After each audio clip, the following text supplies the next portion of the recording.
अगर आप महादेव के सच्चे भक्त हो तो हमारे YouTube चैनल को सब्सक्राइब और वीडियो को लाइक शेयर जरूर करेंगे। हेलो दोस्तों, हमारे YouTube चैनल में आपका स्वागत है। अगर आप आज की कहानी के मजे लेने चाहते हैं तो हमारे YouTube चैनल को सब्सक्राइब, लाइक और शेयर जरूर करें। नहीं तो आपको कहानी में मजा नहीं आएगा, तो सब्सक्राइब करना ना भूलें। हिमालय की बर्फ से ढकी ऊंची चोटियों के बीच एक प्राचीन और रहस्यमयी मंदिर था। वहां कोई पुजारी नहीं रहता था, कोई घंटी नहीं बजती थी, फिर भी उस जगह से एक दिव्य शांति निकलती रहती थी। लोग कहते थे कि जब भी दुनिया पर कोई बड़ा संकट आने वाला होता तब स्वयं भगवान शिव वहां प्रकट होते थे। मंदिर के पीछे एक विशाल पत्थर का द्वार था जिसे लोग तीसरा द्वार कहते थे। कोई नहीं जानता था कि उसके पीछे क्या है, लेकिन सभी मानते थे कि वहां भगवान शिव का सबसे बड़ा रहस्य छिपा है। उसी गांव में रहता था एक छोटा सा लड़का जिसका नाम था विष्णु। वह भगवान शिव का सच्चा भक्त था, लेकिन अंधविश्वास में विश्वास नहीं करता था। वह हर बात के पीछे कारण खोजता था। उसके मन में एक ही प्रश्न बार बार उठता रहता था, अगर भगवान सब जानते हैं तो इंसानों की परीक्षा क्यों लेते हैं। विष्णु अक्सर नदी के किनारे बैठकर आसमान को देखता और सोचता, क्या भगवान हमसे सच में बात करते हैं या हम सिर्फ कल्पना करते हैं। उसके सवालों का उत्तर किसी के पास नहीं था। एक रात जब विष्णु गहरी नींद में था, उसने एक अद्भुत स्वप्न देखा।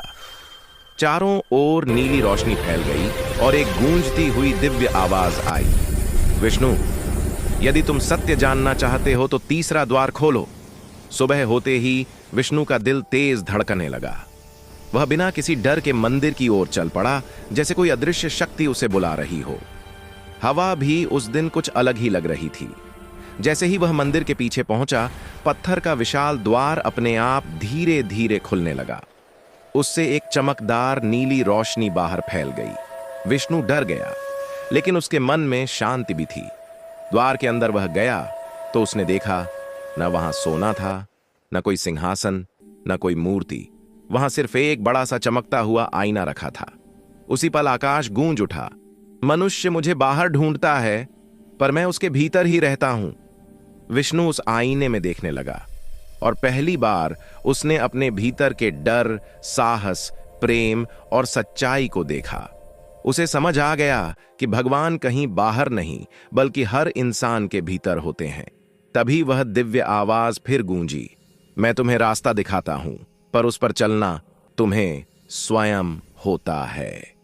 विष्णु की आंखों से आंसू बहने लगे, लेकिन वे दुख के नहीं थे, वे समझ के आंसू थे। उसे पता चल गया कि भगवान परीक्षा इसलिए नहीं लेते क्योंकि वे नहीं जानते, बल्कि इसलिए लेते हैं ताकि इंसान खुद को पहचान सके। कुछ ही क्षणों में वह नीली रोशनी धीरे धीरे गायब हो गई और तीसरा द्वार फिर से बंद हो गया। लेकिन विष्णु के भीतर एक नया द्वार हमेशा के लिए खुल चुका था। उस दिन के बाद वह लड़का बदल गया। वह अब सवालों से डरता नहीं था, बल्कि उन्हें समझने लगा था।